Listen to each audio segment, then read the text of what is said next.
India is the mother of democracy. कैसी police हो आप? कैसी पुलिस हो? मार रहे हो आप लोग, कपड़े मार रहे हो आप लोग। अरे तो लेडीज को इसका मतलब थोड़ी नहीं मारोगे, यूनिफॉर्म के अपनी दोस्त से मार रहे हो क्या? इस देश को संभाल लेना, वरना 75 साल बाद कोई गंवार इसको धर्म के नाम पर बांट देगा। 20 जुलाई सुबह के 4:40 जंतर मंतर पर प्रोटेस्ट कर रहे कुछ लोग आसपास का माहौल देखने के लिए निकलते हैं कि तभी पास के एक रास्ते पर उन्हें अचानक से एक टूटी फूटी वैन खड़ी हुई दिखती है। ये वैन पहले यहाँ नहीं थी, मानो ऐसा लगा कि इसे जानबूझकर इस हालत में यहाँ खड़ा किया गया। दूसरी तरफ जंतर मंतर के एकदम बाहर अचानक से कुछ लोगों को पत्थरों से भरे हुए ट्रक्स खड़े हुए मिलते हैं। भाई ये जो गाड़ी देख रहे हैं आप, इसमें पत्थर आए हुए हैं, ईंटें आई हुई हैं। ये सब रात के अंधेरे में अचानक से हो रहा था। इस पॉइंट तक इस प्रोटेस्ट को शुरू हुए 20 दिन से ज्यादा हो चुके थे और सब कुछ 100% नॉन वायलेंट और पीसफुल रहा था। लेकिन अब पास के ही संसद मार्ग के पास एक टूटे शीशों वाली पिचकी हुई गाड़ी भी खड़ी हुई दिखती है। अजीब बात यह थी कि इस इलाके में कोई गाड़ियां अलाउड नहीं थी और पुलिस ने इस सड़क को चारों तरफ से बंद भी किया हुआ था। यानी पुलिस की परमिशन के बिना यहाँ पर अचानक से ऐसी गाड़ियां आ जाना पॉसिबल नहीं था। समझदार लोग इसी पॉइंट पर समझ गए थे कि आगे क्या होने वाला था। इस गाड़ी पर कुछ प्रोटेस्टर्स ने एक नोट लिखकर छोड़ दिया। इस पर लिखा था, ये प्रशासन द्वारा आंदोलन को बदनाम करने के लिए प्लांट किया गया। इसी रात को दोस्तों, दिल्ली पुलिस जंतर मंतर से सारे मेटल डिटेक्टर्स और सारे सिक्योरिटी चेक्स हटा देती है। ये देखिए, दिल्ली पुलिस ने सारी चेकिंग बंद कर दी है। कोई मेटल डिटेक्टर में कोई चेकिंग नहीं हो रही है, सब ओपन है, पब्लिक सब ऐसे ही आई जा रही है। ऐसा करना बड़ा ही अजीब था क्योंकि अगली सुबह एक बड़ी प्रोटेस्ट मार्च निकलने वाली थी और भी ज्यादा लोगों की आने की उम्मीद थी, तो इस लिहाज से सिक्योरिटी बढ़ाई जानी चाहिए थी। लेकिन यहाँ पर उल्टा ही हो रहा था। इसके पीछे एक बेहद सिनिस्टर प्लान रचा जा रहा था। कोई चेकिंग नहीं है, कल को कुछ होगा तो रिस्पॉन्सिबिलिटी कौन लेगा? अगली सुबह जो हुआ वो किसी ने एक्सपेक्ट नहीं किया था। एक तानाशाह सरकार अपनी सत्ता को बचाने के लिए लोकतंत्र का गला घोटने के लिए तैयार बैठी थी। सरकार ने अपने ही देश के लोगों के खिलाफ जंग छेड़ दी। बच्चा अंदर, अभी और मारेंगे, ऐसा धमकी दे रहे हैं। ये है Democracy is one of our sacred and shared values.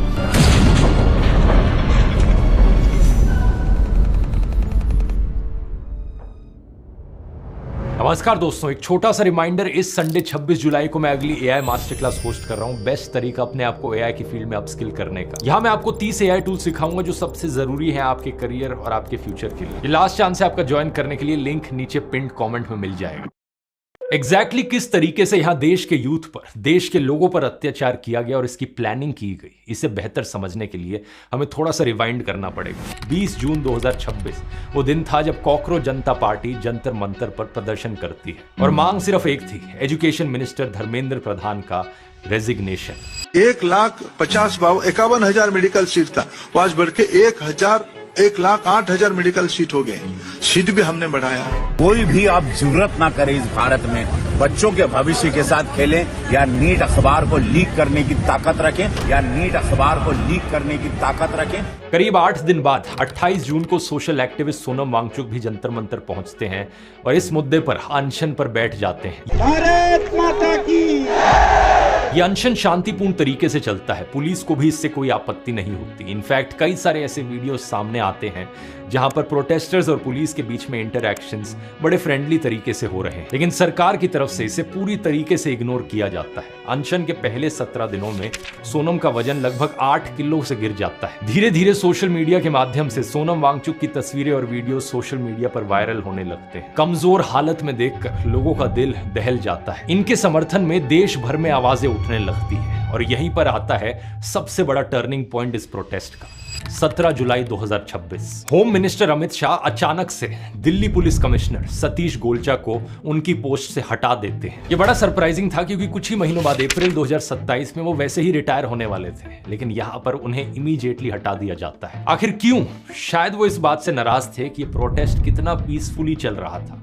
और यहाँ पर कोई वायलेंस नहीं हुआ और जनता में समर्थन बढ़ता जा रहा था। इनकी जगह आईपीएस ऑफिसर अनुराग कुमार को लाया जाता है, जो इंटेलिजेंस ब्यूरो में स्पेशल डायरेक्टर थे। 18 जुलाई 2026 सुबह के 6:30 बजे, जब जंतर मंतर पर सबसे कम भीड़ रहती है और एक ऐसे समय पर जब अभिजीत दीप के पास के गेस्ट हाउस में नहाने गए हुए थे, उसी वक्त अचानक से दर्जनों पुलिस वाले और आरएफ के जवान स्टेज पर चढ़ जाते हैं और बहुत ही ड्रामेटिक तरीके से सफेद शीट से ढककर सोनम वांगचुक को एक एम्बुलेंस में किडनैप कर ले जाते हैं। उन्हें जबरदस्ती उठाकर सफदरजंग हॉस्पिटल में एडमिट कराया जाता है। सोनम वांगचुक को दिल्ली पुलिस ने जंतर मंतर से अनशन के 21वें दिन जबरन उठाया है और वो दिल्ली के सफदरजंग अस्पताल वहां उन्हें ले गई है।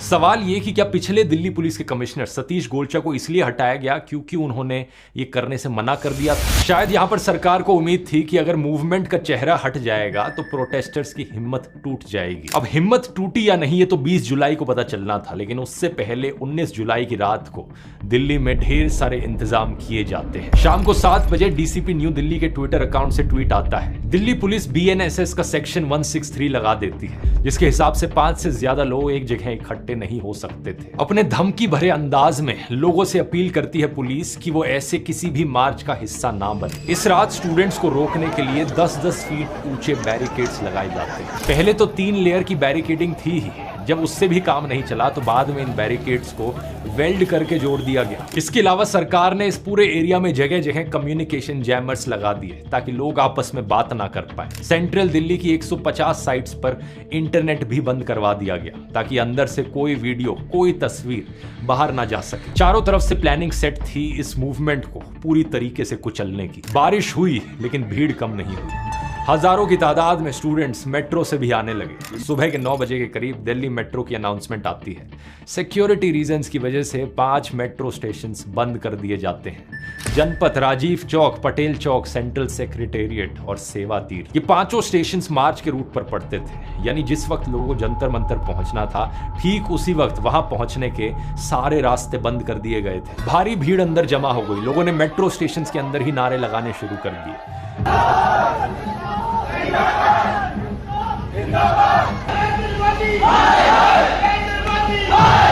और जब सब्र टूटा तो लोग मेट्रो स्टेशन के बैरियर से कूदकर बाहर निकलने लग गए। लोगों का जज्बा इतना मजबूत था कि 10 बजे तक बैरिकेड्स टूटने शुरू हो गए थे। सरकार की ये सारी तैयारी 2 घंटे में धरी की धरी रह गई और यहीं से पुलिस का रवैया बदल गया। 10:51 मंडी हाउस मेट्रो स्टेशन से जंतर मंतर की तरफ बढ़ रहे सैकड़ों स्टूडेंट्स पर पुलिस अचानक से डंडे बरसाने लग जाती है। ये लोग मार्च में शामिल होने आए थे, लेकिन प्रोटेस्ट साइट पर पहुंचने से पहले ही इनको बेवजह पीट दिया जाता है। 11:05 सफदरजंग हॉस्पिटल में सोनम वांगचुक हॉस्पिटल के डायरेक्टर को चिट्ठी लिखते हैं।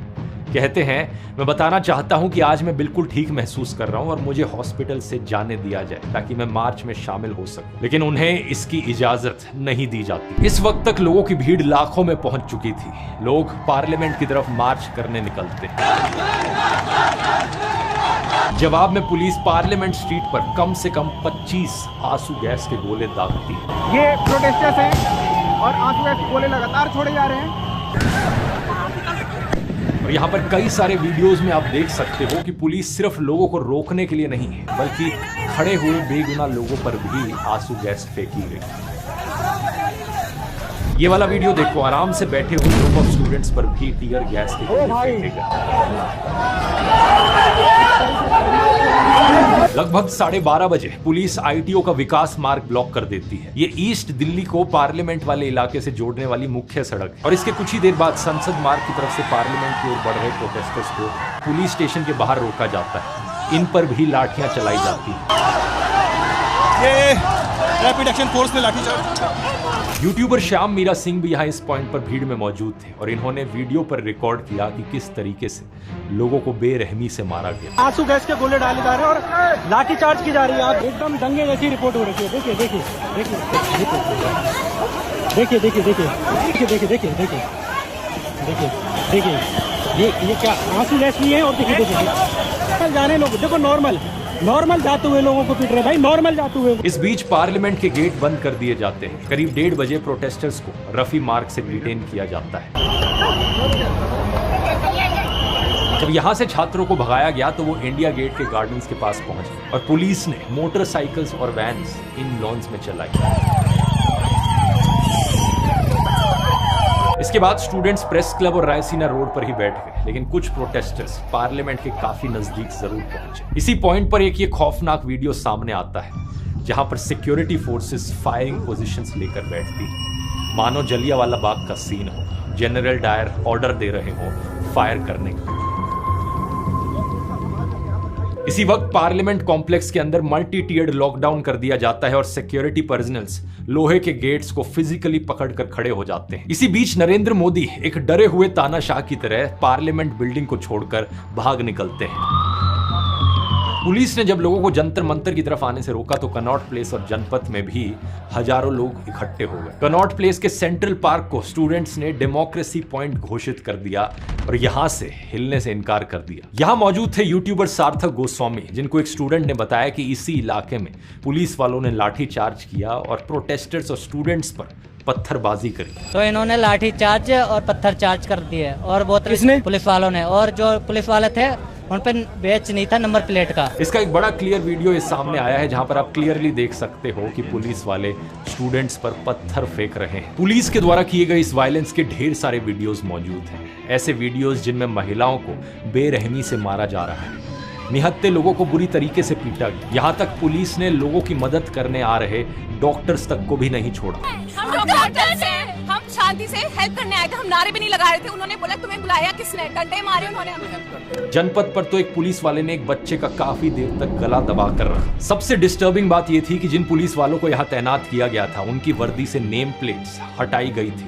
आपका टैग किधर है, आपका नेम प्लेट किधर है, प्लीज आंसर अस। इवन सरकारी दंगा नियंत्रण वाहनों की नंबर प्लेट छिपाई गई थी और जो पुलिस वाले बेरहमी से स्टूडेंट्स को मार रहे थे उन्होंने रुमाल से अपना चेहरा छुपाया हुआ था, बिल्कुल आतंकवादियों की तरह बिहेव कर रहे थे। इसके अलावा हमें यह भी देखने को मिला कि कैसे कुछ लोग साधारण कपड़ों में आए पुलिस वालों के साथ घूम रहे थे और पुलिस वालों की तरफ से मारपिटाई कर रहे थे। जब यूट्यूबर समदीश भाटिया ने इसके बारे में पुलिस से सवाल किया तो वहां उनको ही धक्का देकर पुलिस आगे बढ़ गई।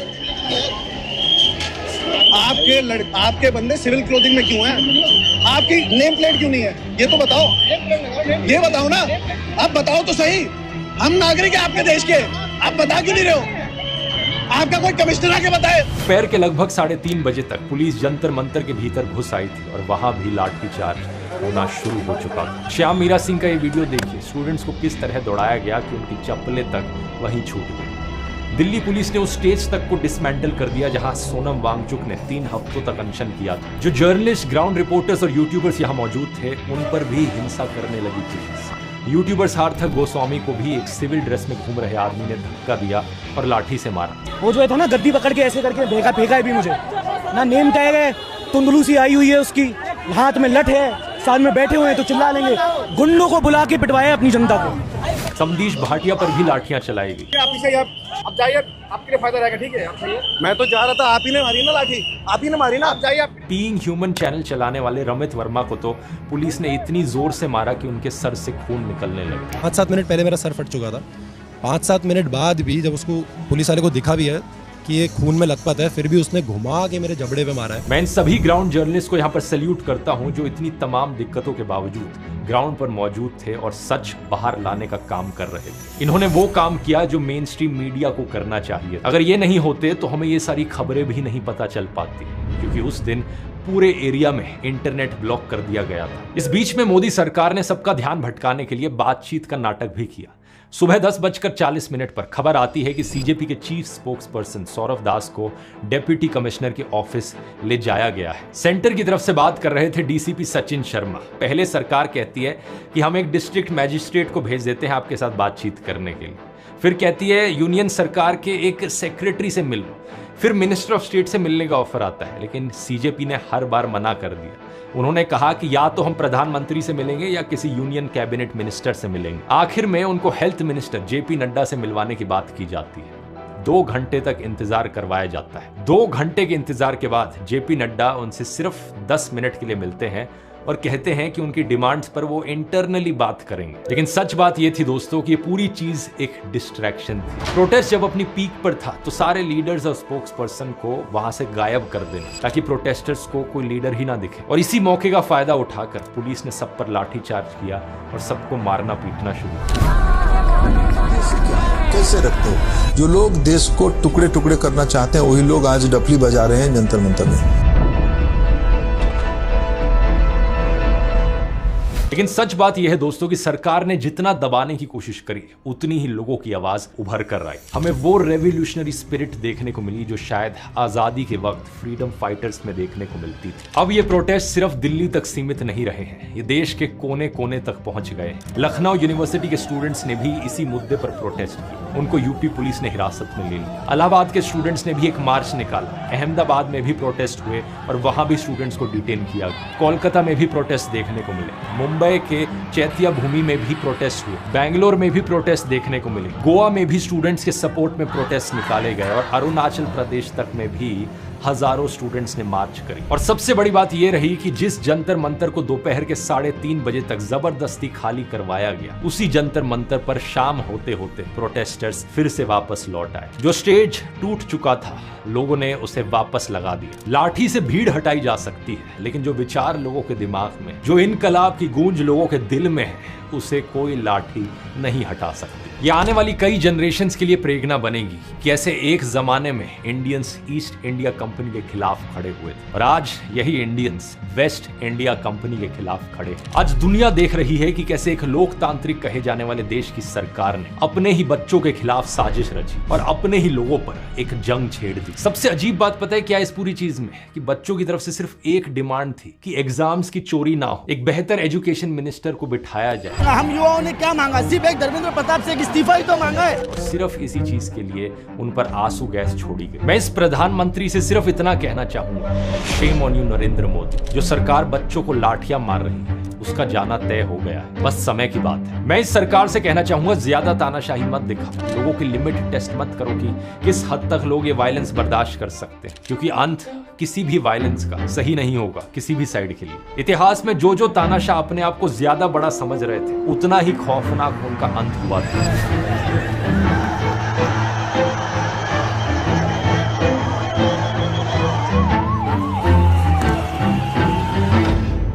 और जाने से पहले दोस्तों, इस संडे एआई मास्टर क्लास में आना मत भूलना, लिंक डिस्क्रिप्शन और पिन कमेंट में है। और आप में से कई लोगों को अब ये वाला वीडियो याद आना चाहिए।